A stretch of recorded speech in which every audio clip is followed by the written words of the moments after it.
एक वर्ड मैं usually student से कहता हूँ कि ये एकेडमिक एग्जाम नहीं है, ये पर्सनालिटी एग्जाम। 4 फरवरी से एग्जाम होने भी जा रहा है। अभी से आप सुबह के टाइम उठने की हैबिट बनाएं। जो बच्चा जितना अपडेटेड होगा, आंसर उतना ही अपडेटेड जाएगा। आई रिकमेंड कि कम से कम आपको 50-60 एसेज फुली उसी तरह लिखने हैं जैसे आपने मेन पेपर में लिखने हैं। किसी भी फील्ड में मुझे लगता है कि आपको बगैर टीचर के, बगैर उस्ताद के, बगैर मुर्शद के तो शायद आपको चीज़ें नहीं मिलती।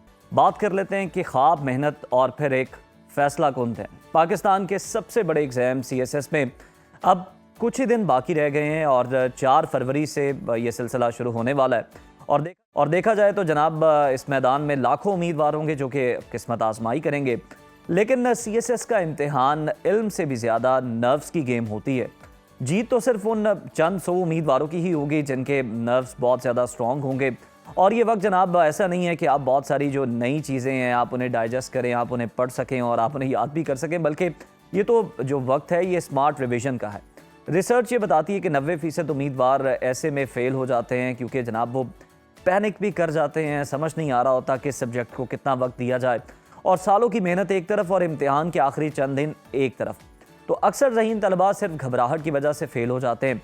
आखिरी दिनों में क्या पढ़ना है, क्या छोड़ना है, और अगर पहला पेपर आपका बुरा हो भी जाए तो जनाब खुद को कैसे संभालना है। तो आज हम जनाब मुस्तकबिल के ब्यूरोक्रेट्स को कामयाबी का वो रोड मैप देंगे किताबों में नहीं मिलता। हमारे साथ मौजूद हैं CSS मेंटोर अहमद राना साहब, जो कि जनाब गुज़श्ता 15 सालों से CSS के स्टूडेंट्स को पढ़ा भी रहे हैं, CSS और PMS क्वालिफाइड भी हैं और नोआ के लाहौर कैंपस के डायरेक्टर हैं। अहमद राना साहब, आपको वेलकम कहते हैं सुनो पाकिस्तान में। बहुत अच्छा लगा आपने हमें ज्वाइन किया। हमें ये बताइए कि CSS का जनाब बड़ा गोल्डन टाइम चल रहा है, अब 1 माह से भी कम वक्त रह गया है, तो ज़रा कुछ अच्छी सी टिप्स बताएं, क्या रूटीन होनी चाहिए, किस सब्जेक्ट को प्रायोरिटाइज करना चाहिए, किसको ज़रा कम वक्त देना चाहिए। बहुत शुक्रिया उज़ैर सबसे पहले, और आज कुर्सी के इस तरफ बैठ के ज़्यादा अच्छा लग रहा है। सो आपने जो सवाल किया कि गोल्डन टाइम चल रहा है CSS के एस्पायरेंट्स का, तो ये बात बिल्कुल ठीक है क्योंकि 4 फरवरी को ये एग्ज़ाम होने जा रहा है और इसमें सालों की मेहनत होती है और बच्चे शुरू दिन से ही इस एग्ज़ाम को ड्रीम कर रहे होते हैं और पाकिस्तान की मोस्ट प्रेस्टीजियस और सुपीरियर सिविल सर्विस जो है इसको ज्वाइन करने की एक मुकाबला होता है जिसको आप मुकाबले का इम्तिहान कहते हैं। और ये मुकाबला डे 1 से तो होता ही है, लेकिन ये जो लास्ट मंथ होता है इसमें आप डू एंड डाई सिचुएशन में भी होते हैं। जैसे आपने भी अपने इंट्रो में कहा कि बहुत से तलबा इस टाइम पैनिक कर जाते हैं और एक स्ट्रेस मैनेजमेंट को हम पढ़ते हैं, टाइम मैनेजमेंट को हम पढ़ते हैं। तो यहाँ ट्रूली अप्लाई करना पड़ता है और अप्लाई इस तरह से करना पड़ता है कि जो आपने मेहनत की है उसको आप रिटेन कर लें, उसको आप रिवाइज़ कर लें, उसको एग्ज़ाम में जाने से पहले बहुत कुछ पढ़ना होता है। इसका सिलेबस बहुत ज़्यादा है, हर चीज़ को अपनी फिंगर टिप्स पे लेके आने के लिए इस टाइम पे स्टूडेंट्स अपने जहन में एग्ज़ाम का दिन रखते हैं और एग्ज़ाम के दिन एक नर्व एग्ज़ाम है जिसमें आपने उसमें से गुजरना है। तो आपको बहुत कुछ रिटेन करने के लिए, आपको बहुत कुछ अपना पूरा साल ज़ाया ना हो जाए उसको उस दिन बहाल रखने के लिए कुछ हमें फिज़िकल ट्रेनिंग से गुजरना होता है, कुछ हमें मेंटल ट्रेनिंग से गुजरना होता है, फिजिकल ट्रेनिंग से भी गुजरना होता है। अपने डाइट प्लान को, अपने मेंटल स्ट्रेस को, सब चीज़ों को लेकर आपने उसमें अपेयर होना है। देखिए, अगर आप बहुत अच्छा पढ़े हैं पूरा साल और बिफोर पेपर आपने ब्रेकफास्ट सही टाइम पे नहीं किया या आपने बिफोर पेपर्स आप बीमार हो गए खुदा ना खास्ता, तो आपका पूरा साल, क्योंकि एग्ज़ाम होना अगले साल फरवरी में, तो इस टाइम पे हमें बड़े कूल माइंड के साथ एक स्ट्रॉन्ग नर्व्स के साथ अपेयर होना होता है। एक वर्ड मैं यूजुअली स्टूडेंट से कहता हूँ कि ये एकेडमिक एग्ज़ाम नहीं है, ये पर्सनालिटी एग्ज़ाम। यानी इसमें आपको अपनी पर्सनालिटी को इतना कंपोज रखना है कि उसको अपना पढ़ा हुआ कैसे काम में लाना है ये उसको पता होना चाहिए।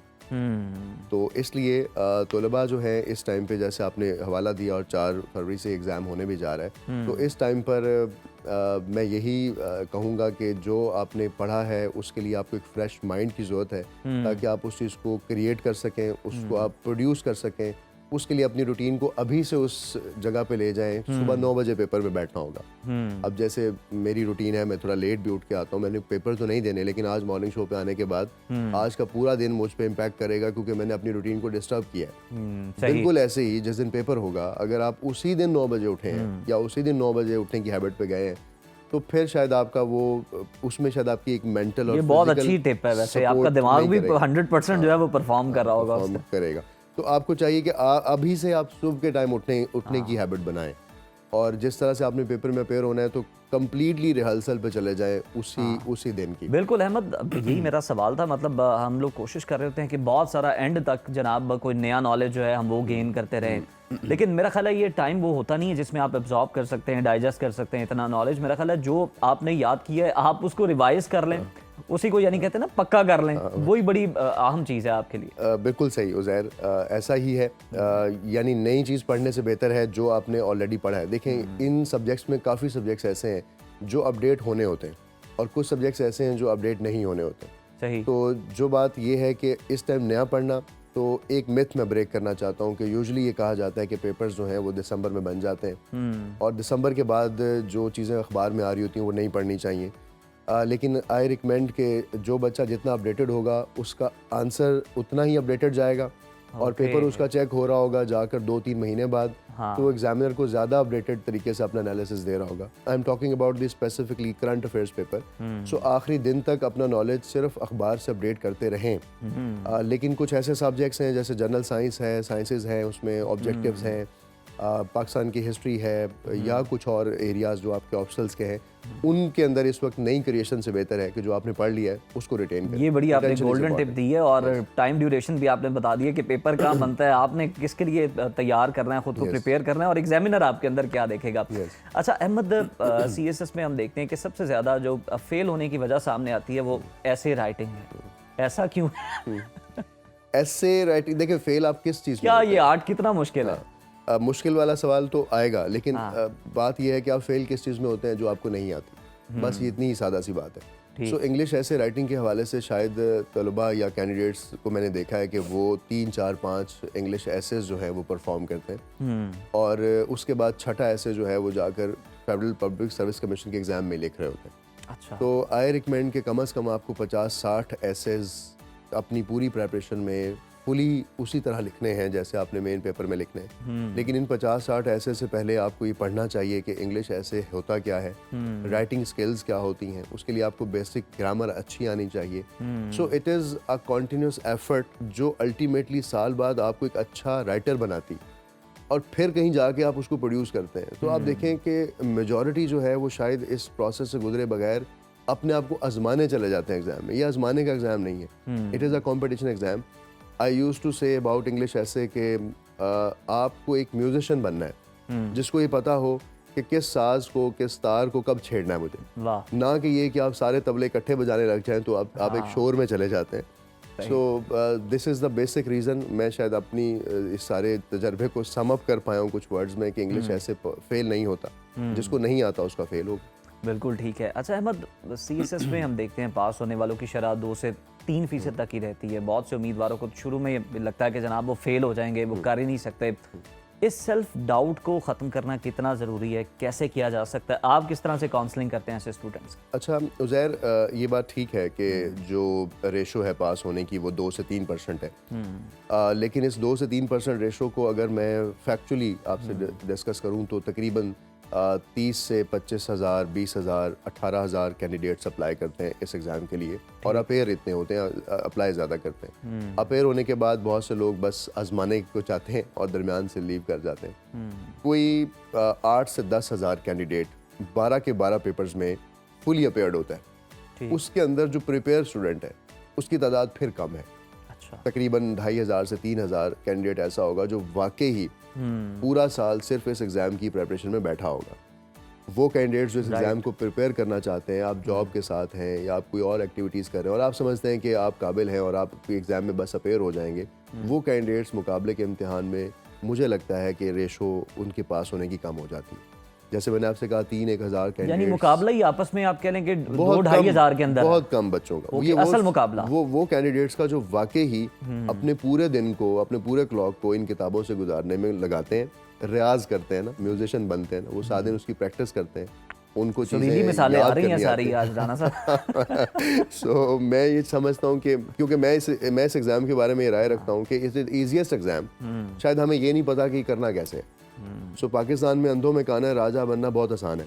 सो अगर ये तो 3-4 हज़ार हैं, एक तो ये बहुत पैशनेट है, डेडिकेटेड हैं और ट्रूली इसी को कर रहे हैं, तो इस वजह से फिर जब मुकाबला 3 से 4 हज़ार में आता है तो फिर उसमें 1500 से 1,000 के नज़दीक कैंडिडेट्स जो हैं वो अच्छा। तकरीबन क्वालिफाई करते हैं अच्छे नंबर्स के साथ, लेकिन इंटरव्यू के लिए भी शॉर्ट लिस्टिंग की वजह से फिर कुछ सब्जेक्ट्स की, जैसे इंग्लिश ऐसे का आपने जिक्र किया, उसकी मार्किंग बहुत स्ट्रिक्ट होती है।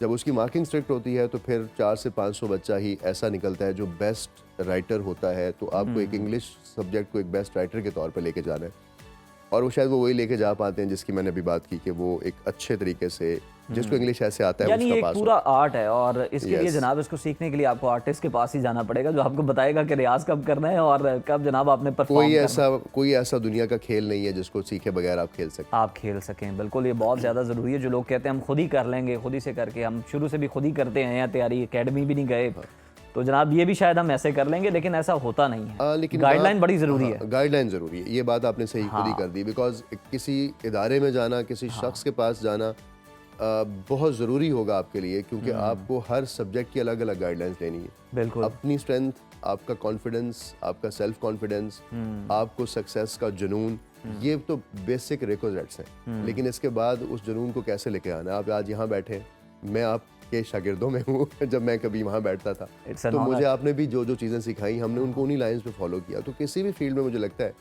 कि आपको बगैर टीचर के, बगैर उस्ताद के, बगैर मुर्शद के तो शायद आपको चीज़ें नहीं मिलती। So kind of you Ahmad. और बिल्कुल आप जिस तरह से लोगों को ये बताते हैं, हम ये नहीं कहते कि आप क्लासेस लें बाकायदा, आपके लिए तो जनाब वो गाइडलाइन भी काफ़ी है। आप लोग रेकमेंड भी नहीं करते, बल्कि जो आने वाला है, और बड़ी नेक नियति से हमें पता भी है आपके सेटअप का कि आप किस तरह से उन्हें गाइड कर रहे होते हैं कि आपको क्या करने की ज़रूरत है।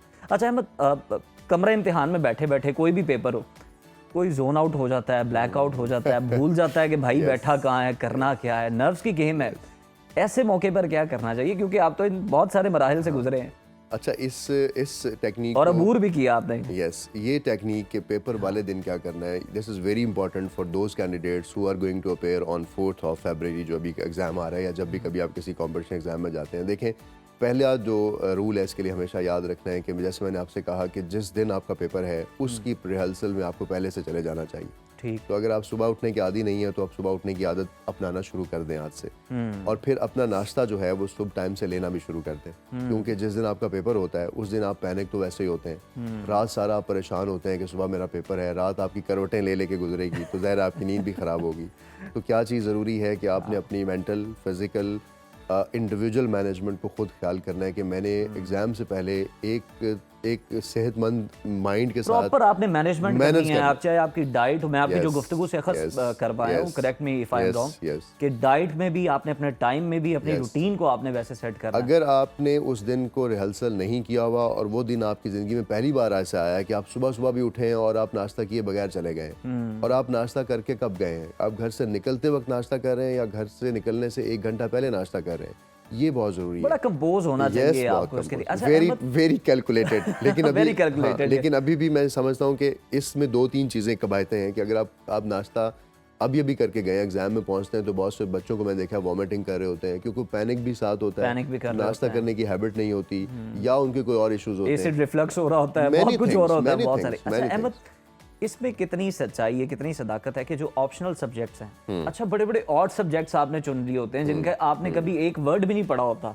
Very right. मैं बहुत नाम भी ले Very सकता हूँ, right. लेकिन मैं नाम नहीं Very लेता। right. कुछ इस तरह के सब्जेक्ट आप उठा लेते हैं, कोई आपको कह रहा होता है किसी के मशवरे पे कि जी इसमें बड़े नंबर आते हैं, उनमें फिर आपके साथ बनता क्या है जाके, और किस तरह से आपको अपने ऑप्शनल सब्जेक्ट्स जो हैं वो वाइजली चूज करना है? देखें, हमारे यहाँ ये ट्रेंड है कि हम ऐसे सब्जेक्ट चूज करते हैं जो हमारे रूम में रूममेट्स ने रखे होते हैं, अच्छा। या किसी शख्स की मुतासिर मैंने- होके रखते हाँ, हैं। मुतासिर होके रखते Okay. हैं, या मैंने किसी शख्स की वीडियो देखी और मैंने किसी शख्स से सुना कि उसने क्या क्या रखा हुआ था, मैंने एज इट इज़ वही रख लिया। ठीक। या हम एक और गलती करते हैं कि जिसमें हमने मास्टर्स किया, हम कोशिश करते हैं उसके इर्द गिर्द ही घूमते रहें।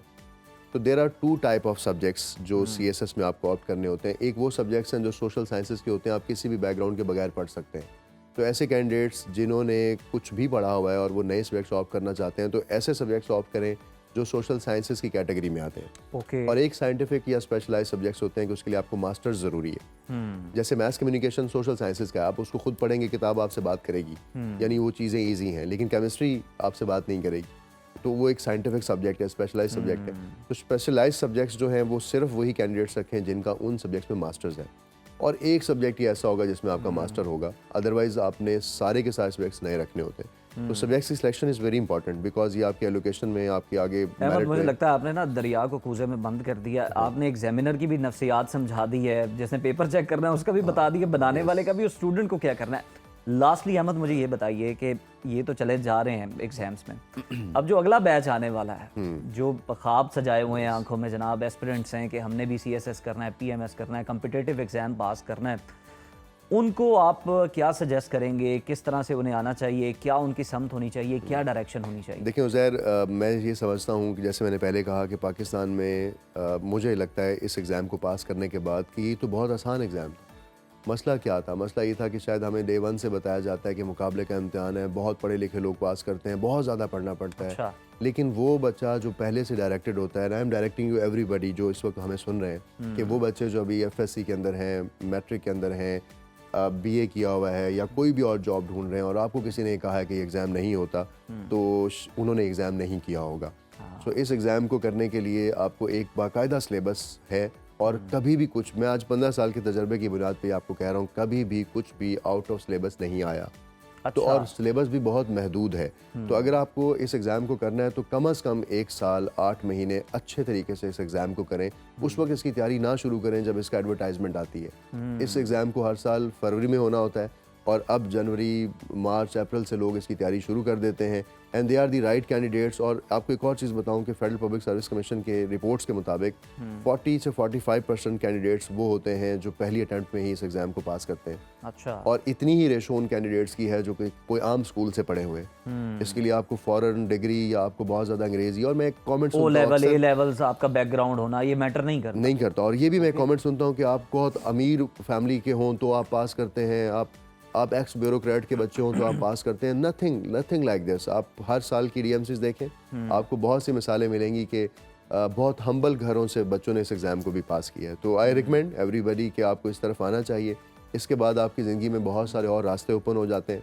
सिर्फ CSS का एग्ज़ाम नहीं, PMS का एग्ज़ाम, बहुत सारी सिविल सर्विस में स्टारविंग ग्रेड और अच्छी पोजीशंस पर जाने के लिए आपको इन स्टडीज़ में से एक दफ़ा गुजरना चाहिए।